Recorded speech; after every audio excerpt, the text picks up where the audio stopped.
Hello everyone, my name is Sugar Geek, and welcome to part 2 of my FNAF theory. If you haven't seen part 1, please check the link in the description. I won't keep you waiting, let's begin. Last time we left off with a question. Who does the bite victim possess? Because of that last line, I will put you back together. We know the crying child becomes something.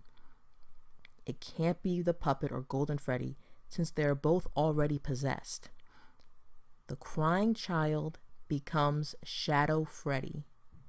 This explains the appearance of Nightmare in Night 7. This animatronic, who looks like a shadow, only appears after the child dies. I believe Nightmare represents death, but at the same time, represents what he's about to become. And it makes sense that he would become a form of the animatronic who killed him. He can't possess the actual Fredbear suit since he was removed from the suit and died in a hospital. And more importantly, that Fredbear suit was definitely thrown away. Now, while the animatronic is called Shadow Freddy, he is truly the shadow of Fredbear, in the same way Shadow Bonnie is not the shadow of Blue Bonnie, but rather Spring Bonnie. We also have the shadows casting off the spring suits in the FNAF 4 minigames. I think this is literal foreshadowing. Whoever dies inside the spring suit becomes a shadow animatronic. Shadow Freddy's actions in the game fits nicely too. He never attacks the player, which makes sense since he's not an angry spirit out for revenge like the other children are. His appearance is a recolored Golden Freddy, which again makes sense since Golden Freddy was his best friend. He also appears only in the parts room in FNAF 2, where his friends are kept. Let's get back to FNAF 2. After Purple Guy commits the murders and gets moved to day shift and the investigation starts, eventually Purple Guy quits or gets fired. We know since the day shift position becomes available. The location closes for a few months for a full investigation, and the place reopens in November. This is when we actually play FNAF 2, months after the murders and the bite. This is when we play as Jeremy and Fritz. But there's been some changes. The Fredbear mascot has been scrapped for killing a child. Any toys or advertisements of him have been removed. The animatronics are no longer allowed to walk around freely. While Fredbear was not in free roaming mode during the bite, the company has to do something to make the restaurant safer. They can't do nothing. A child died. Now, you can't always control the customers, but you can control the animatronics. They need to prevent an animatronic from potentially hurting another customer. They can't do that if the animatronics are allowed to walk around wherever they want. And the customers probably wouldn't feel safe being that close to an animatronic after hearing that a child was killed by one. It really doesn't matter whether or not it was the bully's fault. So they take away the daytime free roaming. Now, the restaurant tried to stay in business, but after so many accidents, they just can't. They close the FNAF 2 location after being reopened for only a week, and they end up scrapping the toy animatronics and even the puppet. Only the withered animatronics are kept, along with some of the spring suits. Now on to FNAF 1. Well, technically before FNAF 1, probably sometime in early 1988. The company is on a smaller budget. They fix up the old animatronics and move back into the old building that was originally left to rot. This is when the FNAF 3 end of night minigames happen. The building is in the process of being fixed up. It's not ready for customers since there's rats on the floor and a leaky roof. But the employees would still be there fixing up the building and getting ready for the reopening. The animatronics are put in the show stage in Pirates Cove. The only spring suit left is Spring Bonnie. But since that suit is dangerous, it's put into the safe room. Now, Purple Guy returns during this time to probably plan another murder. I can only assume that he comes for a few days here. He must have broke into the building and he messes around with the Spring Bonnie suit, maybe even trying to fix it. Now, this was noticed by the management. The Spring Bonnie suit was noticeably moved.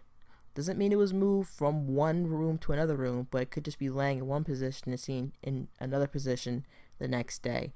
As a suit that isn't supposed to be used, they would notice if it was touched at all. Now, this is when the FNAF 3, obviously Night 5 call happens. Unlike the calls to the night guards that are made in the other games, the FNAF 3 phone calls are made as needed.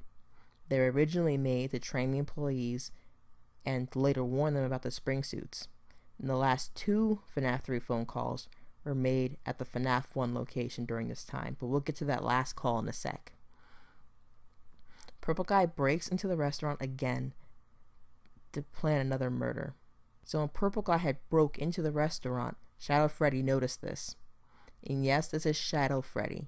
It's not Purple Guy in a suit. Purple Guy has no reason to purposefully come to the restaurant to destroy the animatronics.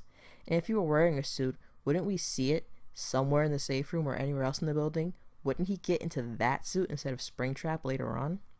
No, this is definitely Shadow Freddy. He's just a ghost and not an actual animatronic. He can see Purple Guy in the safe room. Shadow Freddy leads each animatronic one by one to the safe room.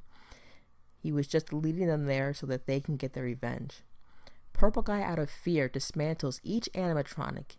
He unwittingly releases the spirits inside. After all the spirits are released, the spirit that possesses Golden Freddy appears. He is the one that forces Purple Guy into the Spring Bonnie suit. The spring locks fail, crushing Purple Guy to death inside the suit. The next day, his body is found by the management. To cover up his death, they leave the body in the safe room and build a false wall over the door to hide it. There's no way these rooms were sealed for budget reasons. They sealed up most of the safe rooms at different locations to not draw attention to why they would just seal up one room. And also these training tapes, the FNAF 3 ones, were put into the safe room shortly before the wall was built. Now many think the safe rooms were sealed after the FNAF 1 location closed, and that Purple Guy died after the FNAF 1 location was closed. But the problem is, who would bother building a wall in an abandoned building? Someone built that wall for a reason, and that building must have been in use for that to happen.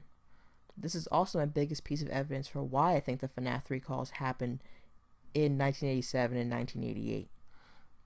Many say the rooms were sealed during the time of the MCI, but if that was true, then why is the room open during these minigames? There's no indication that Purple Guy broke the wall or that the wall fell or rotted away. The room is just open. With the Night 6 call happening after we see Purple Guy die in FNAF 3, it just makes sense that the rooms were sealed to cover up Purple Guy's death.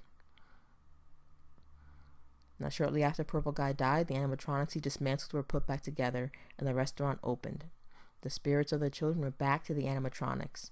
Even though they have gotten their revenge, they are still angry spirits. They continue to attack the night guards. They kill Phone Guy. And this is when we play FNAF 1 as Mike in 1993. We know this from the minimum wage calculation from the check. Nothing special happens during this time. The only thing that really happens is Fazbear Entertainment finally shuts its doors, and we know that from one of the newspapers in FNAF 1. Now 30 years later, in 2023, a horror attraction called Fazbear's Fright is built.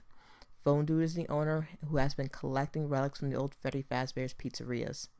He didn't find an actual animatronic until he contacted an old designer of the building who told him about the safe rooms. He found Purple Guy dead inside Spring Bonnie, who is now known as Springtrap.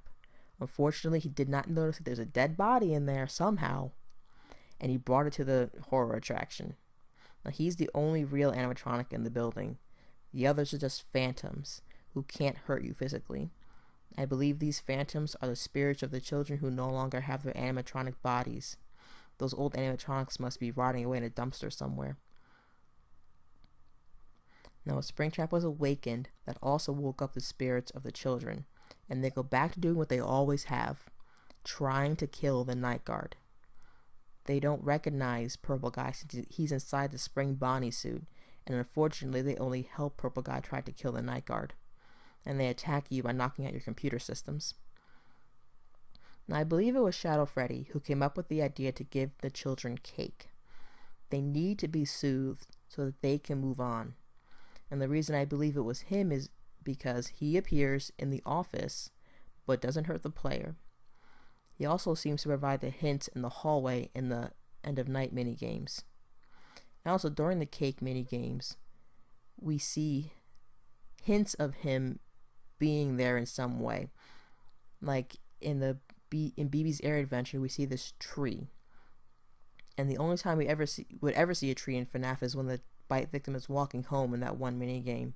We also notice the background of that mini game is black and white, like the bite victim's shirt. And then we have Mangle's Quest, who has this giant statue of the bite victim. He's in the same position he was in the Night 6 FNAF 4 minigame when he dies. And also the background of that minigame is red, just like the opening screen for FNAF 4.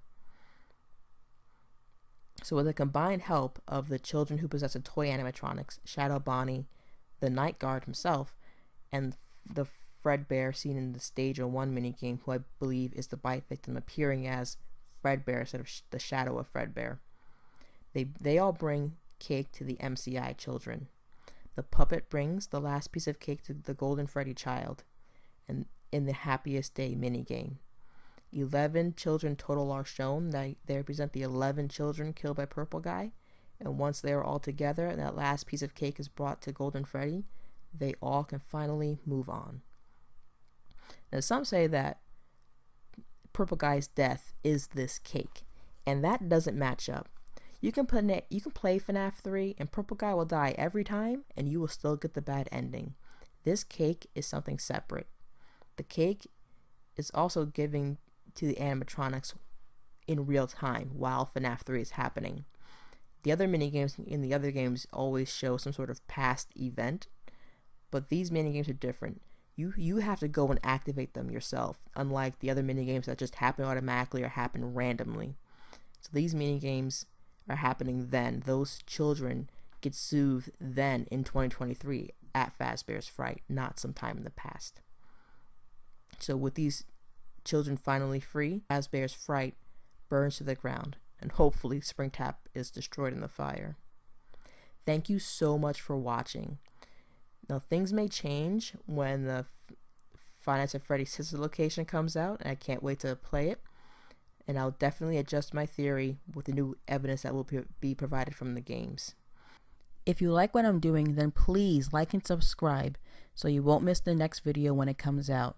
Have a great day, everyone, and I will see you next time.